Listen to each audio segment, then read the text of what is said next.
You weren't expecting this, were you?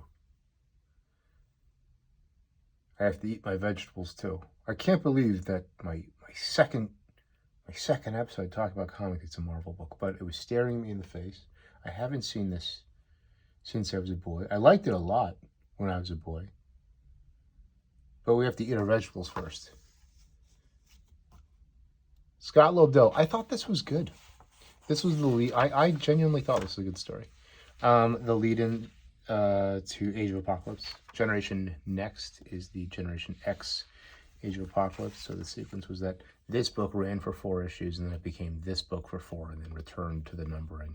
It returned to the 5th issue of this 5 months later. How do you pronounce this name? I think it's, I'll be contrarian, I think it's Bachalo.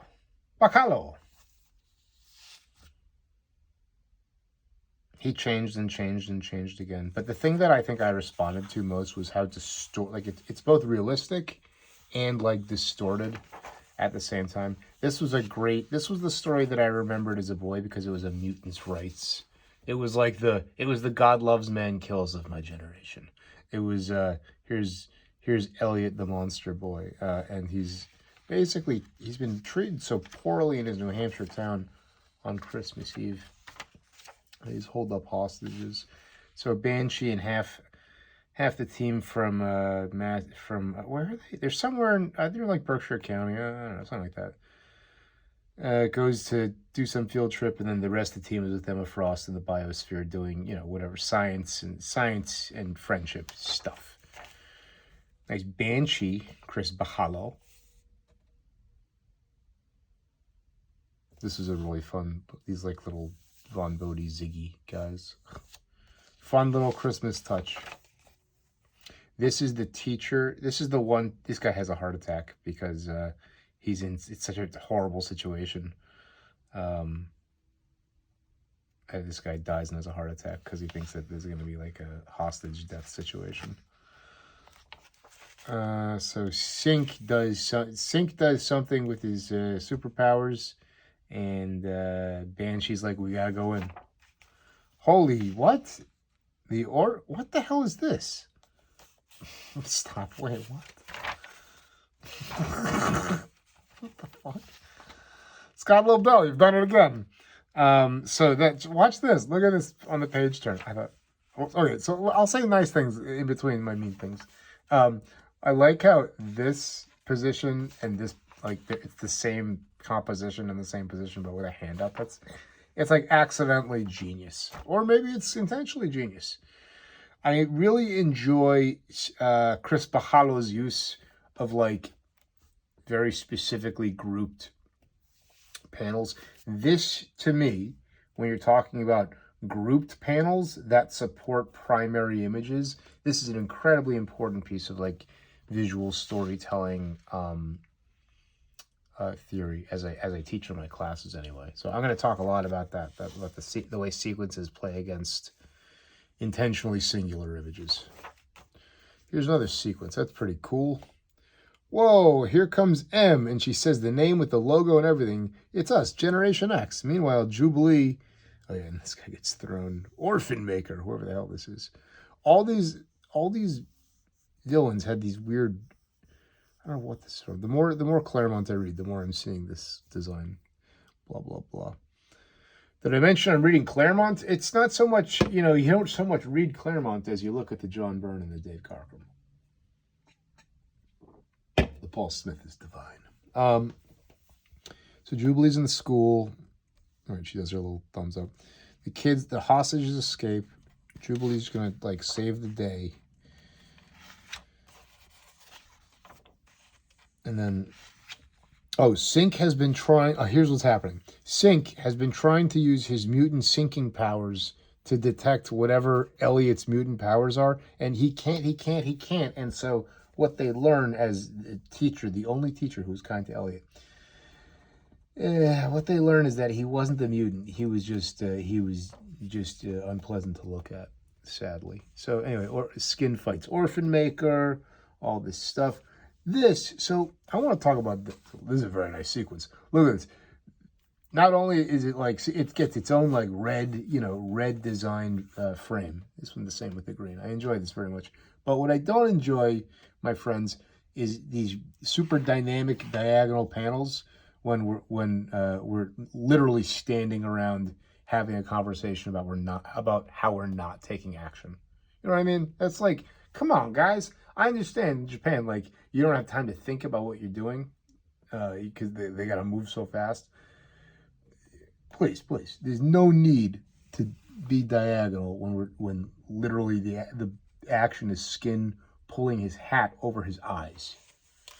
And anyway, the story ends with this like sort of fourth wall bit where Jubilee climbs up and she's reading about the event that's coming. She doesn't understand, so she throws the memo away as the Mkron crystal screws around, and here's a Chris Bachalo frog closed for renovations. And then these are all the titles that all these books became these other books. The first launched with this one. This was so exciting. In the comments, let me know, were you excited about this? I was excited. Oh boy. Okay. So anyway, that's Eating Your Vegetables. This is, for me, this was probably the most impactful Scott Lobdell story I read. But then this one, which we'll just, we'll look at a little bit, was really, really probably the best piece I ever did. Where's number one? Here we go. Here's the team for number one. So it's Kitty and Peter leading Mondo. This is Paige Guthrie. This is Jono, Chamber, the guy with the chest. In this continuity, he wears this metal suspender over his chest, and he gets to have a face. This, I think, is the Age of Apocalypse version of Gateway. This is Gateway. This is Gateway. This is a character that they invented, who I think they also miscolored on the cover, and this is the super creepy Angelo. Okay, great. So, all right, let's see. Let's read these pictures here. Let's do it quick. All right, so Chamber is he's training with Paige. He's trying to get away. Pop, pop, pop, pop, pop. Nice sequence of 4. Nice, like I don't know what's a term. These double page spread. It is technically a double. I know the semantics is very boring. This is a double page spread. It's a double page spread with some panels. When the biggest thing that I took away from Cartoonist Kayfabe was to always design your pages as spreads, because this opportunity is so useful, and you need to know where you're going to be bleeding off of. I spent 15 years just doing my pages and being like, oh, maybe I want to bleed over here, but not realizing that, like, I was like, oh, if I do it on this side, on the left side, maybe I'll get lucky. Maybe I'll get lucky and it will bleed off over here, or maybe I won't get lucky and it'll just it'll get lost in the gutter, and with no consideration. Chris Bachalo doesn't have that problem. So he's training with Paige. Let's see. This is a nice little Zappa cause and effect going on, right? You can see the quarter notes and the half note being played, and then the motion sort of gets it's like animation. The motion gets kind of preview anticipated in this panel even before the thing happens. Whoop! And he lands very dynamically. This is a little overkill for me. And then whoop! Geez, Chris Bachalo. No wonder we're all buying this book. This guy's getting, look at the color holds on the lipstick kisses. Here's a nice little sequence as they they're about to actually have a whatever, blah, blah, blah. Here comes Mondo out of the earth. This was a character who, my recollection is his plotline, his storyline never failed to develop. Here's some world building stuff. I ate this up. If you ate this up, I'd be curious. I'm really curious to hear how people related to this. I had one comics friend when this was happening. Now I have many comics friends, so I'd love to hear how you felt about it when you were watching. Okay, so Chamber blasts Mondo in the face, and Paige rips her hand so that it's into a scalpel-shaped diamond edge. Wow! Suddenly they turn around, and the Peter is on top of them, and these are dead bodies. These are I don't know what the hell's going on here. Here's Peter. Is this a Max? This is from the Max. Yes, it is. This is the Max and Mr. Gone. I just realized now. This is a very nice homage. Anyway, this is Paige. He's turned into acid, and look at Peter's face. Very nice. Peter's got this like iron fist half mask thing going on. This is the weirdest effect. I didn't realize it. I was like, what? Is this that weird other character? No, it's not. Remember this bizarre image. It's Kitty phasing out of Colossus's back. I don't know. Okay. And Kitty is wearing Wolverine claws and bustier, like all the girls are wearing. And she goes to town on Paige, but Paige, here, look at the zappa here, the beat here. Like, clap it out. Big. Oh, man, I love it. So, so Paige thinks she's going to get her with her jewel fist, but she phases.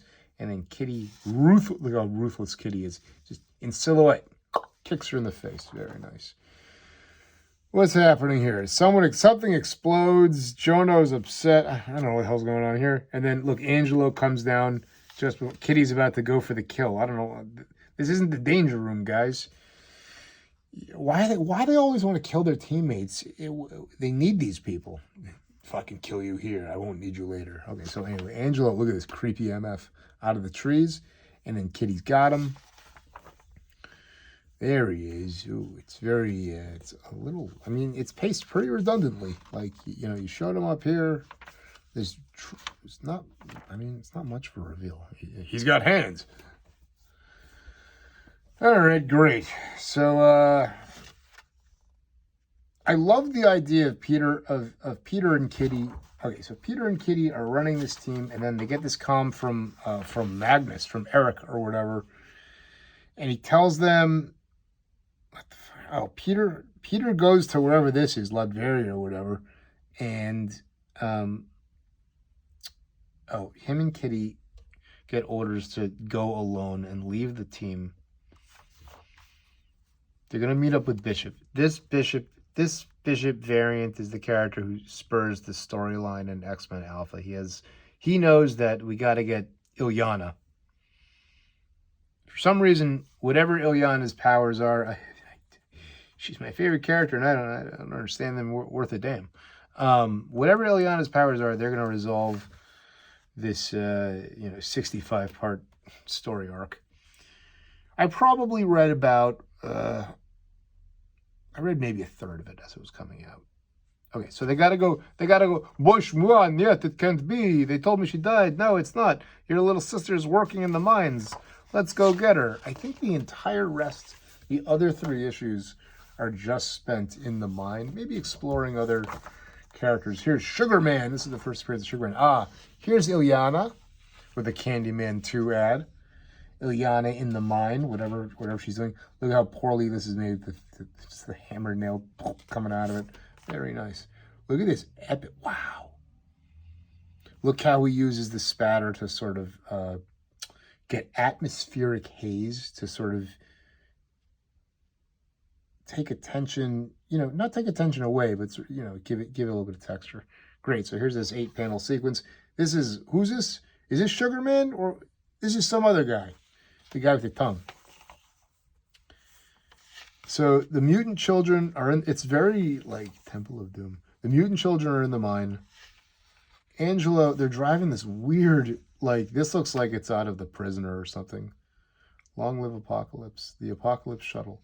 So they're sneaking in and, right. They're posing as, I don't know, these guys are like human, like they beat the children, or the taskmasters or whatever it is, and then they Shanghai these guys. I can't say that.